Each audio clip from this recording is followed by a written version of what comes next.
얼마 전 광복절을 맞이했을 때 뉴스와 정치권을 떠들썩하게 하였던 일이 있었습니다. 모 방송국에서 광복절이 자정을 기점으로 이렇게 시작될 때 이탈리아의 작곡가 자코모 푸치니가 쓴 오페라 나비 부인의 공연을 방영했기 때문입니다. 오페라 나비 부인은 1904년에 처음 대중 앞에 공연된 작품입니다. 1904년 당시 우리나라는 일제의 강압적인 압제 아래 있었지요. 오페라 나비 부인의 내용은 미국 장교와 사랑에 빠진 일본 여인의 슬프고도 아름다운 사랑 이야기로 당시 국제사회에서 인정을 받고 또 문화적으로도 환대를 받았던 일본의 위상이 드러난 작품이라 할 수 있습니다. 이 작품에는 친일본적인 무대와 내용들이 공연되고 당연하게도 오페라 무대에서 흔히 찾아보기 어려운 일본 배우들이 공연하여 큰 호평과 관심을 받기도 하였지요. 물론 세계적인 오페라이기에 그것을 공영방송에서 방영하는 것이 큰 문제라고 볼 수 없다고 말하는 사람도 있었습니다. 그러나 많은 사람들은 설령 그렇다 하더라도 오페라 나비 부인이 방영되지 말아야 할 날을 꼽으라고 한다면 적어도 3.1절과 광복절일 텐데 왜 그렇게 했어야 하느냐는 지적이 있었지요. 실제로 그 일이 일어나게 되자 많은 사람들이 의아함과 함께 충격에 빠졌습니다. 광복절은 유독 정권이 새롭게 들어설 때마다 논쟁이 일어나고는 하는 국경일입니다.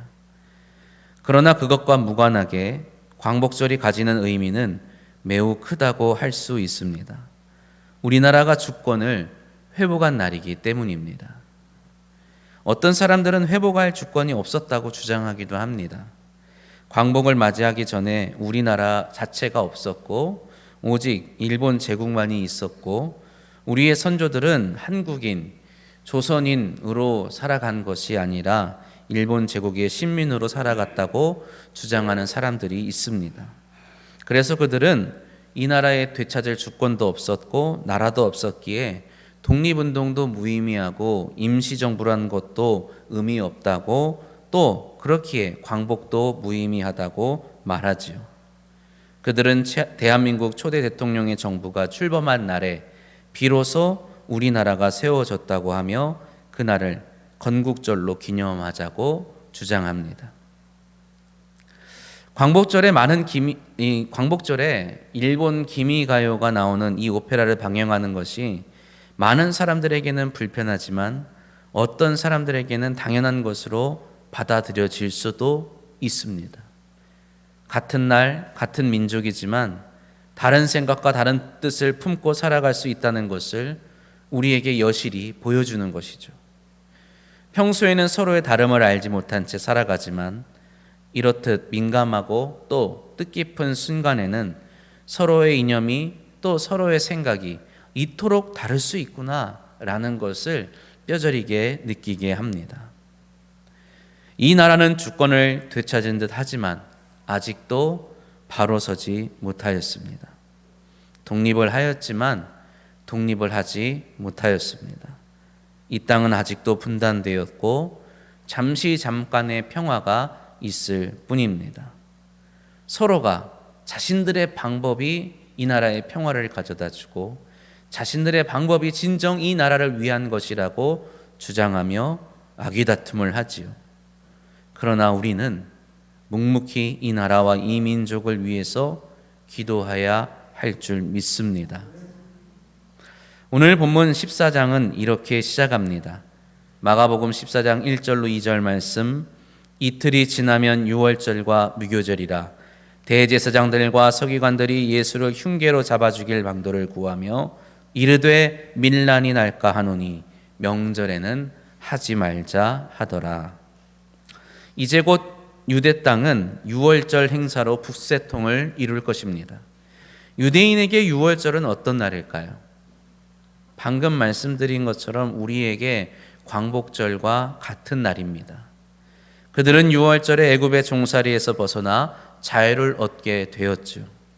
믿음의 여정을 통해 가나안 땅으로 이주하여서 하나님의 백성으로 살 수 있게 되었고 하나님의 나라를 세우고 살 수 있게 되었습니다.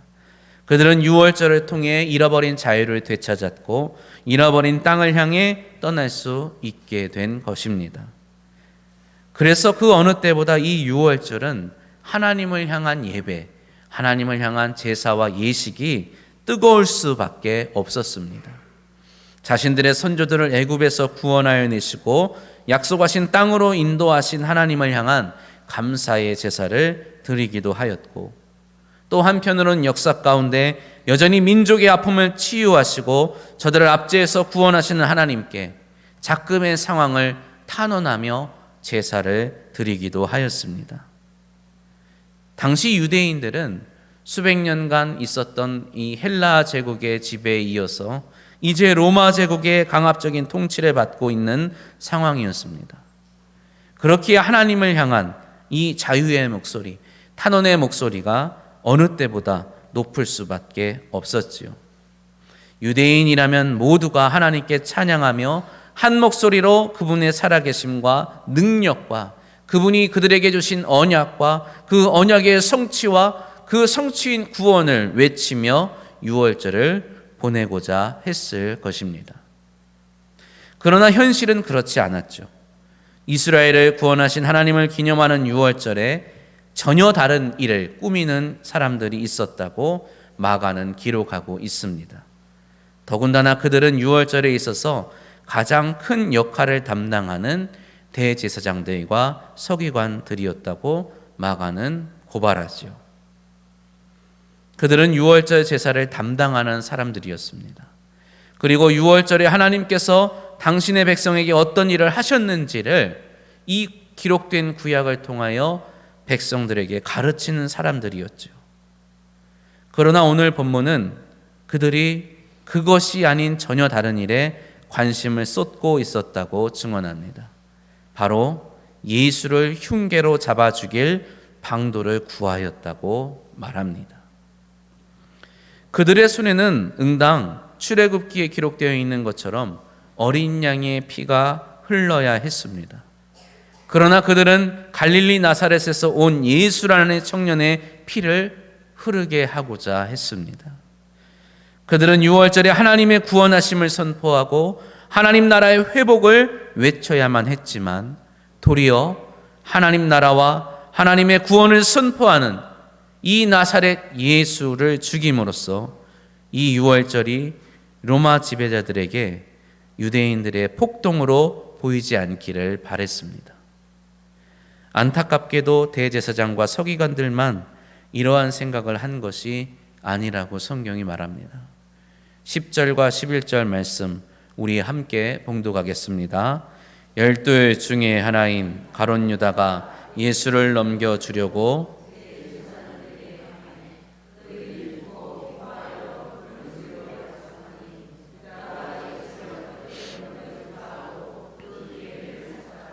아멘. 오늘 우리에게 주신 말씀은 이 두 이야기 가운데 끼어 있는 이야기입니다. 나사렛 예수를 두고 대제사장과 서기관들이 그 나라의 종교 지도자, 권력가들이 죽이려고 흉계를 꾸미는 일과 누구보다 예수님 가까이 곁에서 예수님을 보좌하며 예수님과 함께 많은 것을 배우고 누렸던 제자 중에 한 명이 예수님을 죽이고자 하는 이 이야기 가운데 오늘 본문이 자리하고 있는 것이죠. 한 여인에 관한 이야기입니다. 예수님께서 유월절을 예루살렘에서 보내시기 위해서 이제 예루살렘 바로 옆 동네인 베다니라는 곳에 도착하셔서 시몬이라는 사람의 집에서 식사를 하시게 됩니다. 그때 한 여인이 매우 값진 향유 한 옥합을 가지고 와서 그 옥합을 깨뜨려 예수의 머리에 기름을 발랐다고 성경이 기록합니다. 옥합을 깨었다는 표현으로 볼 때 그 여인은 이 향기로운 기름을 하나도 남기지 않고 예수님의 머리에 다 부은 것 같습니다. 이 여인의 갑작스러운 행동에 두 가지 반응이 잇따라 나오지요. 어떤 사람들이 화를 내어 이 향유를 허비하였다고 여인을 책망합니다. 다른 본문에는 예수의 제자라고도 하기도 하고 요한복음에는 가룟 유다라고 특정하기도 합니다. 그들의 주장은 무엇입니까? 이 향유의 가치가 대략 성인 남자가 벌 수 있는 1년치 봉급에 해당하는 것이기에 그것을 가지고 가난한 사람을 돕는 것이 더 나을 뻔했다는 것입니다. 그런데 예수님의 반응이 좀 의외입니다. 항상 가난하고 궁핍한 사람들을 긍휼히 여기시고 외면하지 아니하시고 그들을 도우시는 자상하고 따뜻하고 사랑이 많으신 분이신데 이날만큼은 제자들의 이러한 말에 동의하시지 않으십니다. 도리어 이 여인이 자신에게 좋은 일을 하였다고 칭찬하시지요. 본문 6절 말씀 우리 함께 봉독하겠습니다. 예수께서 이르시되 가만두라. 너희가 어찌하여 그를 괴롭게 하느냐. 그가 내게 좋은 일을 하였느니라. 아멘. 그가 내게 좋은 일을 하였느니라. 이 이야기에 관하여 우리가 생각해 보아야 할 몇 가지가 있습니다. 첫째로는 이 이야기에 나오는 모든 사람들이 예수님의 죽음을 생각하고 있다는 것입니다. 앞서 말씀드렸다시피 대제사장들과 서기관들은 예수님을 잡아 죽일 방도를 구하고 있었습니다. 예수님의 제자인 가룟 유다 역시 마찬가지였지요. 그러나 정말 뜻밖에도 예수님 스스로도 자신의 죽음을 계획하고 계셨습니다. 뜻밖이라는 말을 일부러 했습니다. 제자들은 예수님께서 하셨던 이 말씀을 자주 잊고 있었습니다. 그리고 이 본문 말씀을 읽고 있는 우리도 이곳에 예수님의 그 죽음에 대한 말씀이 없었기 때문에 그것을 잊을 때가 있지요. 그 말씀을 잊으며 오늘 본문 말씀을 읽을 때가 있습니다. 그러나 주님은 성경에서만 벌써 이 앞에서 3번이나 자신의 죽음에 관하여 이야기하십니다. 그렇다면 성경에 나오지 않는 수많은 날들 동안 예수님께서 내가 예루살렘에 올라가서 대제사장과 서기관들에게 능욕을 당하고 죽임을 당하여 할 것이다 라고 하신 이 말씀을 얼마나 더 많이 하셨을까요? 그렇기에 당연하게도 오늘 이 이야기에 나오는 이 여인 역시 예수님의 죽음에 대해서 알고 있었을 것입니다. 그녀가 예수님의 장례를 미리 준비하기 위해서 향유를 머리에 부었을 수도 있고 아닐 수도 있습니다. 예수님은 그렇게 받아들이셨지요. 그러나 확실한 사실은 그녀도 예수님이 죽을 것이라는 것을, 예수님이 내가 죽어야 하리라, 내가 죽을 것이다 라고 말씀하신 것을 잘 알고 있었고 기억하고 있었을 것입니다. 이것이 의미하는 바가 있지요. 세상은 교회를 또 성도를 예수 그리스도와 하나님을 기꺼이 죽이려고 합니다. 무의미한 존재로, 가상의 존재로, 허구를 쫓는 사람들로 만들려고 합니다. 그저 자신의 위안과 평안을 얻으려고 어떤 심리적인 안정을 구하기 위해 종교 생활하는 사람들로 여기곤 합니다. 기독교 역사 가운데 승승장구한 세월보다 기독교인들이 핍박받은 날들이 더 많았다는 것을 우리는 기억해야 합니다. 오늘날에도 교회는 미움을 받습니다. 물론 우리의 잘못으로 인한 비판들도 있겠지만 그런 것들을 제외하고서라도 우리는 결코 세상 사람들로부터 환대받지 못합니다. 차별과 미움과 비꼼과 비아냥을 들으며 살아가죠. 제가 이 호남 지방에서 목회를 하다가 저기 영남 지방으로 넘어가서 목회를 하면서 느꼈던 가장 큰 차이 중에 하나는 환대에 관한 것입니다. 그래도 이곳에는 그리스도인들이 많이 살고 있기 때문에 대놓고 무시하고 대놓고 막 뭐라고 하지는 않죠. 그곳에 가서 제가 처음 받았던 인상은 목사입니다, 예수 믿습니다 이러면 대놓고 아주 경멸합니다. 대놓고 무시하죠. 그래서 예수 믿는 것이 어떤 사람들에게는, 어떤 성도들에게는 대단히 어려운 일이겠구나라는 것을 느끼곤 했습니다. 그래서 우리는 그러한 세상에 비뚤어진 시선, 또 퉁명스러운 대접을 극복하고자 하는 마음이 있지요. 여러 가지 봉사도 하기도 하고 선한 사업을 해서 지역에서 존경받고 그들로부터 인정을 받는 사람들이 되고자 합니다. 그래서 교회가 많은 사람들에게 존경을 받고 존중을 받고 지역 어떤 커뮤니티에서 어떤 중심적인 역할을 하고자 하곤 합니다. 그러나 실상 그리스도인들이 하는 일은 자신들의 옥합을 깨뜨려서 예수의 머리에 붙는 일과 같다고 할 수 있습니다. 무슨 말일까요? 한 번도 만나지 않은 어떤 사람을 위해서 선교 헌금을 내고 선교를 하죠.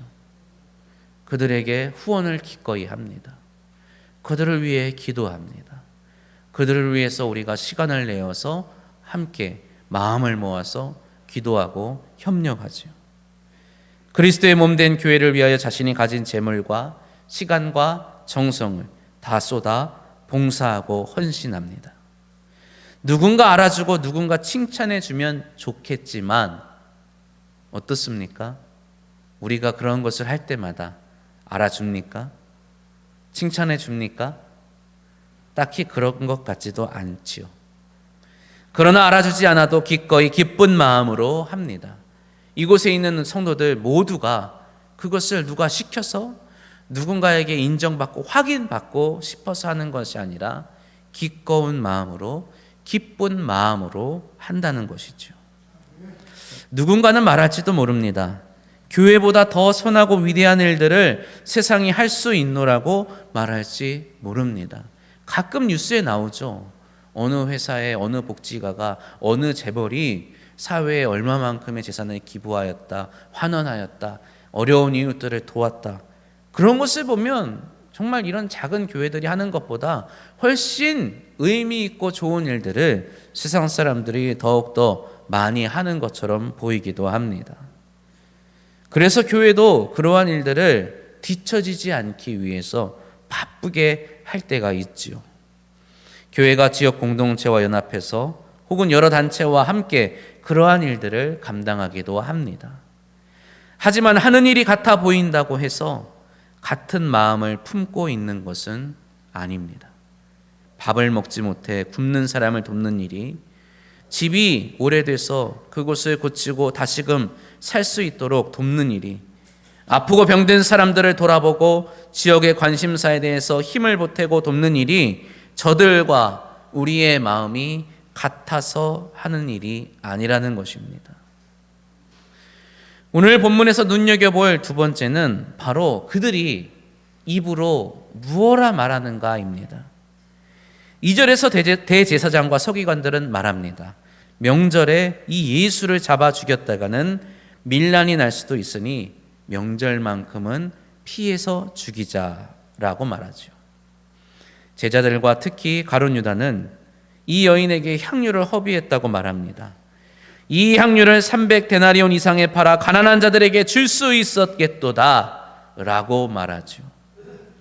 예수님의 말씀은 6절부터 9절까지 길게 기록되어 있습니다.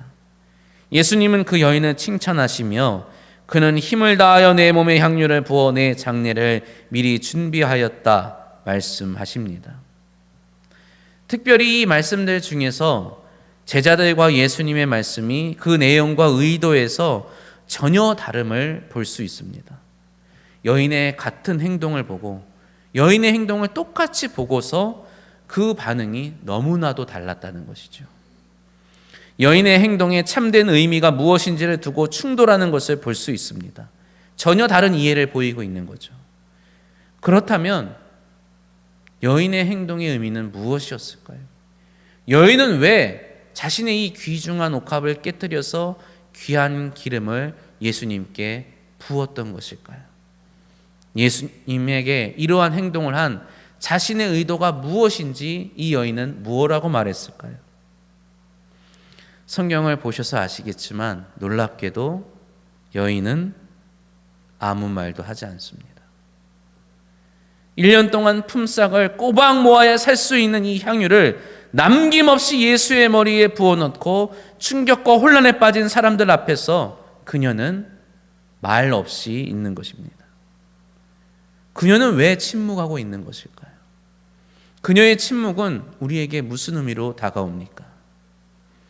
주님께서 끝까지 웅성거리는 제자들과 또 침묵하고 있는 이 여인에게 이렇게 말씀하십니다. 오늘 본문 9절 말씀 우리 함께 봉독합니다. 내가 진실로 너희에게 이르노니 온 천하에 어디서든지 복음이 전파되는 곳에는 이 여자가 행한 일도 말하여 그를 기억하리라 하시니라. 아멘. 이 여인의 행동은 복음과 함께 기억될 것이라고 주님이 말씀하십니다. 이 말씀은 이 여인의 행동이 복음과 관련된 것이라는 것을 의미하죠. 아니, 복음 그 자체일 수도 있습니다. 이 여인이 몇 마디 말보다 옥합을 깬 행동으로 나타낸 것은 바로 무엇입니까? 복음입니다. 왜 그녀는 자신이 힘들게 모은 향유를 깨뜨려야만 했습니까? 그녀에게 가장 귀한 일을 하기 위함이지요. 그 귀한 일은 다름 아닌 예수 그리스도를 섬기는 일이었습니다.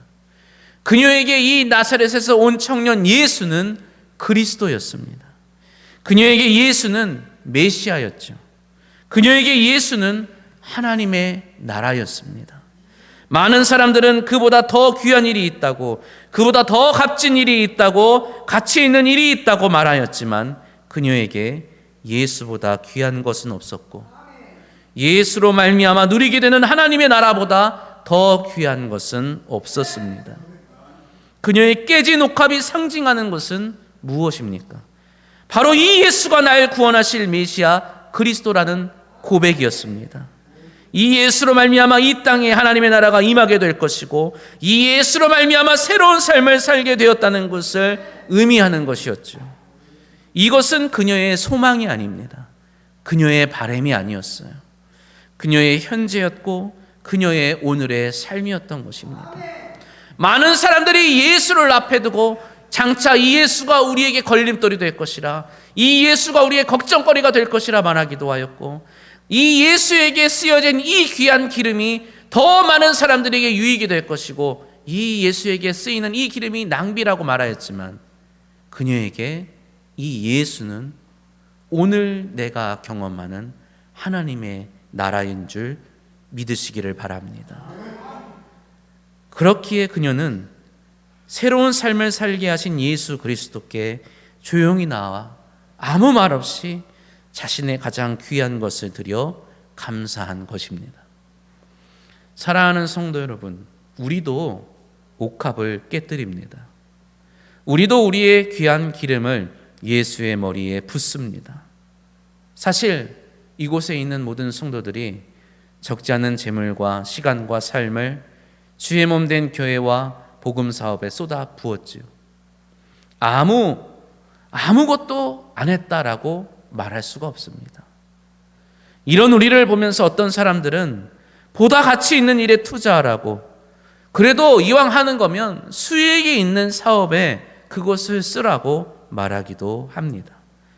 우리가 하는 모든 것이 허망하고 무의미한 종교 생활이라고 비난하는 사람들도 있습니다. 그러나 왜 우리는 오늘도 이 자리에 나왔습니까?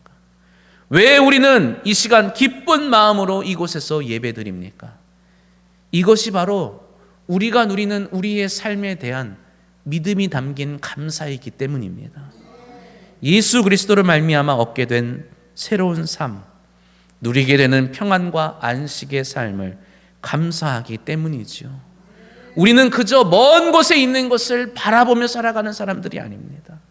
먼 곳에 있는 것을 그저 소망하며 살아가는 사람들이 아니죠. 예수 그리스도를 말미암아 얻게 된 그 놀라운 생명이 넘치는 삶, 그것을 내가 오늘 누리고 있기 때문에 오늘 이 자리에 기꺼이 나온 줄 믿으시기 바랍니다. 세상이 줄 수 없는 평안과 기쁨을 누립니다. 장차 오게 될 하나님의 나라를 오늘 나의 삶에서 먼저 누리며 맛보고 살 수 있음에 감사하기 때문이지요. 이 세상 무엇보다 나에게 가장 귀한 것이 예수 그리스도고 가장 자랑할 만한 것이 예수 그리스도이기 때문에 오늘 우리는 이 자리에서 예배 드리고 있습니다. 그것을 나에게 주신 하나님은 그저 값없이 은혜로 이 모든 것을 주셨기 때문에 우리는 그것을 감사하다라고 고백하는 것이죠. 세상은 우리에게 여러 가지 대안에 대해 말하죠. 그러나 우리는 오직 예수 그리스도를 따르며 살아가는 자들임을 기억하시기를 바랍니다. 오직 예수 그리스도를 위하여 기꺼이 옥합을 깨뜨리는 자들입니다. 이 일은 복음이 이 땅에 선포된 이래 계속해서 이루어져 왔던 일입니다. 지금 그것을 설명하기에는 시간이 너무나 모자랍니다. 우리의 믿음의 선조들, 믿음의 발자취, 우리 공동체들이 시간이 날 때마다 선교지를 방문하고 선교사들의 삶을 되돌아보는 일들을 많이 하시던데 그것을 돌아보면 그 면면에 그러한 일들이, 그러한 삶이 녹아 있는 것을 알 수 있습니다. 광남에 사랑하는 모든 성도들의 삶 역시 복음이 전해지는 곳곳마다 기억되시기를 주님의 이름으로 축복합니다. 우리의 말없이 드려지는 이 감사의 예물이, 이 감사의 섬김과 헌신이 예수 그리스도의 사역 위에 기름 부어질 때 놀라운 하나님의 역사가 이 땅 위에 우리의 삶 가운데 이루어지게 될 줄 믿습니다. 기도하겠습니다.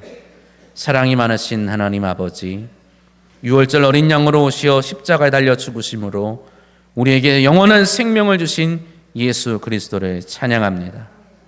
권세자들은 자신의 안위를 고민하고 다른 이들은 자신의 이권을 생각하지만 이름 모를 한 여인은 자신의 옷값을 기꺼이 깨뜨려 주님의 장례를 준비합니다.